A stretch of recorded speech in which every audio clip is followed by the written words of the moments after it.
بسم اللہ الرحمن الرحیم۔ السلام علیکم معزز طلباء کرام، آپ سب کیسے ہیں؟ آج ہم تفسیر بیضاوی کے سبق نمبر 41 کو پڑھیں گے۔ آج کے ہمارے سبق کا عنوان ہے ایک اعتراض اور اس کا جواب۔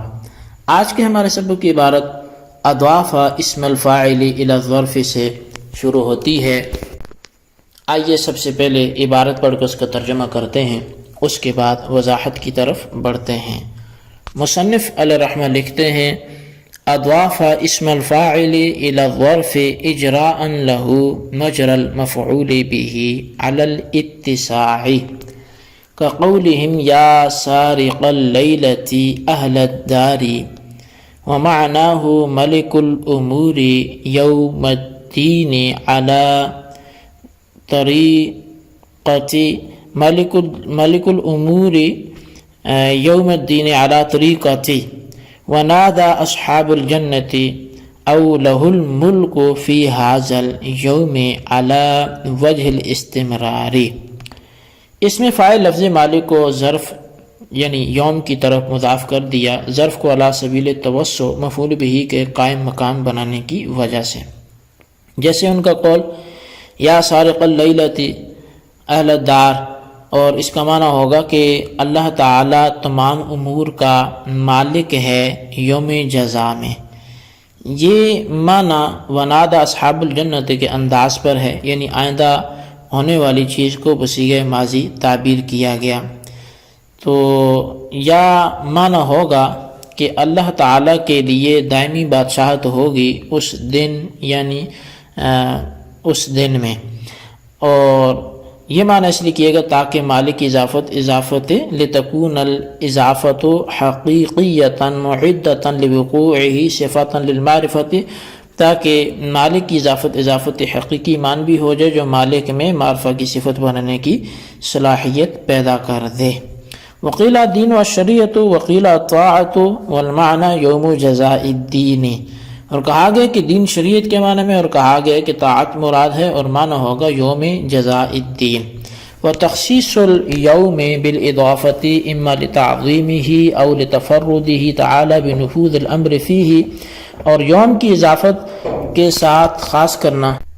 یا تو اس کی عظمت کی وجہ سے ہے یا اللہ تعالیٰ کے اس دن امر کو نافذ کرنے میں تنہا ہونے کی وجہ سے ہے۔ جی طلبہ کرام، یہ تھی ہمارے آج کے سبق کی عبارت، اس کا ترجمہ۔ آئیے اب اس کی وضاحت کی طرف بڑھتے ہیں۔ تو یہاں سے در حقیقت مصنف علیہ رحمہ وہ ایک اشکال کا جواب دے رہے ہیں۔ اشکال سے پہلے دو مقدموں کو سمجھنا ضروری ہے۔ اول یہ کہ موصوف و صفت کے درمیان تعریف و تنکیر کے اعتبار سے مطابقت ضروری ہے۔ دوم یہ کہ اضافت کی دو قسمیں، ایک اضافت معنوی ہے، دوسری اضافت لفظی ہے۔ اضافت معنوی کہتے ہیں صفت کا غیر معمول کی طرف مضاف ہونا، اور اضافت معنوی کی صورت میں اگر مضاف الیہ معرفہ ہو تو اضافت مفید تعریف ہوتی ہے، اور اگر مضاف الیہ نکرہ ہو تو اضافت مفید تخصیص ہوتی ہے۔ اور اضافت لفظی کہتے ہیں صفت کا اپنے معمول کی طرف مضاف ہونا۔ اضافت لفظی صرف مفید تخفیف ہوتی ہے، یعنی مضاف سے تنوین ہٹ کر ضمہ آ جاتا ہے، لیکن تعریف و تنکیر کے اعتبار سے مضاف جس طرح پہلے نکرہ تھا اسی طرح اضافت کے بعد بھی نکرہ رہے گا۔ ان دو مقدموں کے بعد اب اشکال سمجھیے۔ اشکال یہ ہے کہ آیت میں مالک یوم الدین یہ صفت واقع ہو رہا ہے لفظ اللہ سے، اور لفظ اللہ علم ہونے کی وجہ سے معرفہ ہے، مگر مالک یوم الدین نکرہ ہے کیونکہ اس میں اضافت لفظی ہے، پس صفت و موصوف کے درمیان مطابقت نہ رہی۔ تو جواب اس کا یہ ہے کہ یہاں اضافت لفظی نہیں ہے، کیونکہ اضافت لفظی کہتے ہیں صفت کا اپنے معمول کی طرف مضاف ہونا، اور یہاں مالک کا جو مفعول حقیقی تھا یعنی امور، تو اس کو حذف کر دیا گیا، اور لفظ یوم جو ظرف ہے اس کو توسعاً مفعول بھی کے قائم مقام مان کر مالک کو اس کی طرف مضاف کر دیا گیا، جس طرح سے کہ یا سارق اللیلۃ اہل الدار میں لفظ لیلہ کو جو کہ ظرف تھا بمنزلہ مال مسروق مان کر مفعول بھی کے قائم مقام کر دیا گیا، ورنہ اصل عبارت یوں تھی یا سارق المال فی اللیلۃ، ایک گھر والوں سے رات میں مال کے چرانے والے۔ اسی طرح مالک یوم الدین کی اصل عبارت تھی مالک الامور یوم الدین، لیکن جب وسعت کی گئی تو گویا یوم کو مملوک مان لیا گیا جو ہے، اور جب اصل معمول موجود ہی نہیں ہے تو اضافت صفت الی المعمول نہ پائے گی، یعنی یوم کو یہاں پہ ویسے معمول مان لیا گیا ہے، کیونکہ اضافت صفت الی المعمول میں معمول سے مراد مفعول حقیقی ہے، اور اگر اس کو مفعول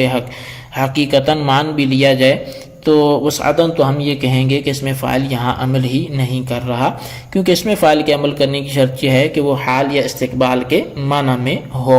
اور یہاں لفظ مالک جو اس میں فاعل ہے حال و استقبال کے معنی میں نہیں ہے، بلکہ یہ تو ماضی کے معنی میں ہے اور یا دوام استمرار کے معنی میں ہے۔ اگر ماضی کے معنی میں ہو تو ترجمہ ہوگا کہ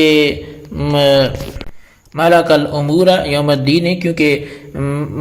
یہ ملک کا یوم جزا کے اندر واقع ہونا، ملک کا یوم جزا کے اندر واقع ہونا یہ کل محقق ہے، اسی وجہ سے اس کو بمنزلہ متحقق مان کر اس میں فاعل کو جو معنی میں مستقبل کے تھا بمنزلہ ماضی کے معنی میں لیا گیا تاکہ تحقق پر دلالت کرے، جس طرح کہ ونادى اصحاب الجنت کے اندر نادا فعل ماضی کو اسی قاعدے کے پیش نظر استعمال کیا گیا، اور اگر دوام استمرار کے معنی میں ہے تو ترجمہ ہوگا کہ للہ الملک فی یوم الجزاء علی وجہ الاستمرار، تو بہر نو ماضی کے معنی میں لیجئے یا استمرار کے معنی میں، ہر صورت میں شرط عمل نہیں پائی گئی، تو اور جب شرط نہیں پائے گی تو اضافت و صفت الی المعمول نہیں پایا گیا بلکہ اضافت و صفت الی غیر المعمول ہے، اور جب ایسا ہے تو اضافت معنوی کی تعریف جو ہے وہ صادق آئی، اور جب اضافت معنوی کی تعریف صادق آئی تو مفید تعریف ہوگی، لہذا مالک یوم الدین کو لفظ اللہ کی صفت واقع ہونا درست ہے۔ اشکال و جواب سمجھنے کے بعد دو باتیں سمجھ لیجئے، اول یہ کہ ظرف کے اندر وسعت دینے کے کیا معنی ہیں، دوسرا یہ کہ اشکال جو ہے ملک اور مالک دونوں صورتوں میں ہوگا یا صرف مالک کی صورت میں ہوگا۔ تو پہلی بات یعنی اتصاف ظرف کے معنی یہ ہے کہ ظرف کے ساتھ فی کو مقدر مانا جائے، فی کو مقدر نہ مانا جائے بلکہ ظرف کو مفعول بہ کے مانند بلا واسطہ منصوب مانا جائے، اور اس قسم کا اتصاف صرف ظروف متصرفہ میں ہو سکتا ہے۔ ظروف متصرفہ ان کو کہتے ہیں جن کے لیے ظرفیت لازم نہیں ہے، جیسے یوم اور لیلہ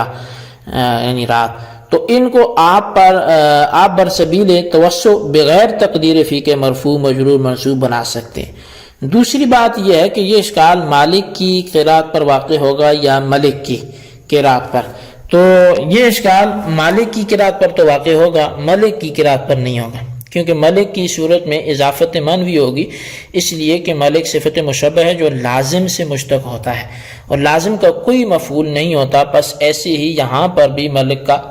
مفعول بھی نہیں ہوگا، جس کی وجہ سے اضافت صفت الی المعمول صادق آئے اور لفظ یوم برسبیل ظرفیت منصوب ہوگا۔ اور وہ تخصیص الیوم سے قاضی صاحب اس عبارت سے اصل میں ایک اشکال کا جواب دیتے ہیں، اور یہ دوسرا اعتراض ہے۔ ایک تو یہ ہو گیا کہ یہ ابھی تک جو ہم نے اعتراض جواب سمجھا وہ تو صرف یہی تھا کہ مالکی یوم الدین میں چونکہ جو اضافت ہے یہ ایسی ہے کہ جو تعریف کا فائدہ نہیں دیتی، تو اس اضافت کی وجہ سے مالک جو ہے یہ نکرہ ہی رہا، اور یہ صفت چونکہ بن رہا ہے اللہ اس میں جلالت معرفہ کی، تو موصوف صفت میں مطابقت نہیں تھی۔ لیکن اب جو اعتراض ہے وہ یہ ہے کہ اللہ تعالیٰ کی ملکیت یہ دنیا و آخرت سب ہی کے اندر ثابت ہے، پھر اپنی ملکیت کو یوم آخر کے ساتھ مخصوص کیوں کیا؟ تو اس کے دو جواب ہیں۔ اول یہ کہ یوم آخرت اپنے احوال و کیفیات کے اعتبار سے عظیم الشان ہے، لہذا اس کی طرف منسوب کر دیا تاکہ ملکیت بھی عظیم الشان ثابت ہو۔ دوسرا جواب یہ ہے کہ دنیا کے اندر اگرچہ حقیقتاً ملکیت اللہ ہی کی ہے، مگر بظاہر انسان بھی مالک نظر آتا ہے، جس سے وہم ہوتا ہے کہ انسان بھی مالکیت میں شریک ہے، اس کے برخلاف آخرت میں کہ وہاں تنہا اللہ کا حکم نافذ ہوگا، حقیقت میں بھی اور ظاہر میں بھی۔ اس تفرد کی بنا پر مالکیت کی نسبت خاص طور سے یوم آخرت کی طرف کی، یعنی دنیا میں تو مجازن چلیں کوئی نہ کوئی مالک ہے، اگرچہ حقیقت یہاں بھی ملک اللہ کی ہے، لیکن آخرت میں کوئی مجازن بھی کسی چیز کا مالک نہیں ہے، تو وہاں ساری ملک حقیقی و مجازی سب اللہ کی ہے، اس لیے خصوصیت کے ساتھ مالک یوم الدین کہا گیا کہ وہ روز جزا کا مالک ہے، جس دن کوئی کسی چیز کا مجازن بھی مالک نہ ہوگا۔ جی طلبہ کرام، یہ تھی ہمارے آج کے سبق کی عبارت ترجمہ، اس کی وضاحت۔ اس کو اچھی طرح سمجھیں، اس کے خلاصے کو رجسٹر پر لکھیں، بالخصوص ان سوالات کے جوابات بھی دیں۔ سوال نمبر 1 یہ ہے کہ مالک کی اضافت یوم الدین کی طرف تعریف کا فائدہ دیتی ہے یا تنکیر کا، اور بہر دو صورت وجہ سپرد قلم کریں۔ سوال نمبر 2 یہ ہے کہ مالک یوم الدین میں ملک کی اضافت صرف قیامت کی طرف کیوں کی گئی، جبکہ وہ تو آج بھی مالک ہے، وجہ بیان کریں۔ اللہ تبارک و تعالیٰ سے دعا ہے جو کچھ ہم نے پڑھا سنا اسے یاد رکھنے کی توفیق نصیب فرمائے، آمین بجاہ نبی الامین صلی اللہ علیہ وسلم۔